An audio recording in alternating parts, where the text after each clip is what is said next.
ഹോക്കിയിൽ ഇന്ത്യയുടെ ഏറ്റവും വിശ്വസ്തനായ ഗോൾ കീപ്പർ മലയാളി താരം പി. ആർ. ശ്രീജേഷ് വിരമിക്കുന്നു.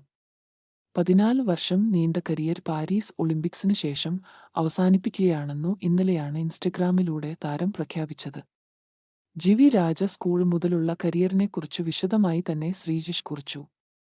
"ഞങ്ങളുടെ പശുവിനെ വിറ്റ കാശുകൊണ്ടാണ് പിതാവ് ആദ്യത്തെ കിറ്റ് വാങ്ങിത്തന്നത്. ഇപ്പോഴും അത് ഓർമ്മയുണ്ട്. വലിയ സ്വപ്നങ്ങൾ കണ്ടു. രാജ്യത്തിനായി 328 മത്സരങ്ങളിൽ ഗോൾ മുഖം കാക്കാൻ ശ്രീജേഷിനായി. 2020 ടോക്കിയോ ഒളിമ്പിക്സിൽ വെങ്കല മെഡൽ നേടിയ ഇന്ത്യൻ ഹോക്കി ടീമിന്റെ ഭാഗമായിരുന്നു ശ്രീജേഷ്. പാരീസിലും മെഡൽ നേട്ടത്തോടെ കരിയർ അവസാനിപ്പിക്കാമെന്ന പ്രതീക്ഷയിലാണ് എറണാകുളം പള്ളിക്കര സ്വദേശിയായ ശ്രീജേഷ്. ഒളിമ്പിക് മെഡൽ കൂടാതെ 2 തവണ ഏഷ്യാകപ്പും 4 ഏഷ്യൻ ചാമ്പ്യൻസ് ട്രോഫിയും ശ്രീജേഷിന്റെ കാവലിൽ ഇന്ത്യ സ്വന്തമാക്കി. ലോകത്തിലെ ഏറ്റവും മികച്ച ഗോൾ കീപ്പർക്കുള്ള പുരസ്കാരം 2021-2022 സീസണുകളിൽ ലഭിച്ചു. 2017 പത്മശ്രീയും 2021 ഖേൽരത്നയും നൽകി രാജ്യം ആദരിച്ചു. കരിയറിലെ 4ാമത്തെ ഒളിമ്പിക്സിലാണ് 36 വയസ്സുകാരനായ ശ്രീജേഷ് മത്സരിക്കാൻ തയ്യാറെടുക്കുന്നത്. 2004 ദേശീയ ജൂനിയർ ടീമിലെത്തി. ഓസ്ട്രേലിയക്കെതിരെ പെർത്തിൽ നടന്ന മത്സരത്തിലാണ് ആദ്യം കളിച്ചത്.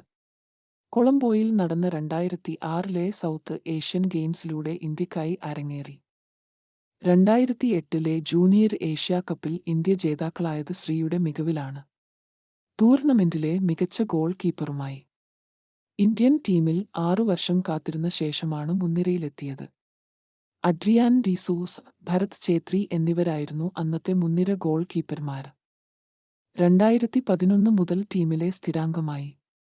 പാകിസ്ഥാനെതിരെ നടന്ന 2011 ഏഷ്യൻ ചാമ്പ്യൻസ് ട്രോഫി ഫൈനലിൽ 2 പെനാൽറ്റി സ്ട്രോക്കുകൾ തടഞ്ഞ് താരമായി. 2014 ഏഷ്യൻ ഗെയിംസിൽ സ്വർണ്ണ മെഡൽ നേടാൻ ശ്രീജേഷിനായി. 2018 ജക്കാർത്തയിലെ പാലെംബാങ്ങിൽ നടന്ന ഏഷ്യാഡിൽ വെങ്കലവും നേടി. 2018 ഏഷ്യൻ ചാമ്പ്യൻസ് ട്രോഫിയും സ്വന്തമാക്കി. ഭുവനേശ്വറിൽ 2019 നടന്ന FH മെൻസ് സീരീസ് ഫൈനലിൽ ടീമിനെ കിരീടത്തിലെത്തിച്ചു. 2022 കോമൺവെൽത്ത് ഗെയിംസിൽ മലയാളി താരത്തിന്റെ മികവിൽ ഇന്ത്യ വെള്ളി നേടി. ഹോക്കി ടീം ഞായറാഴ്ച പാരീസിലെത്തിയിരുന്നു.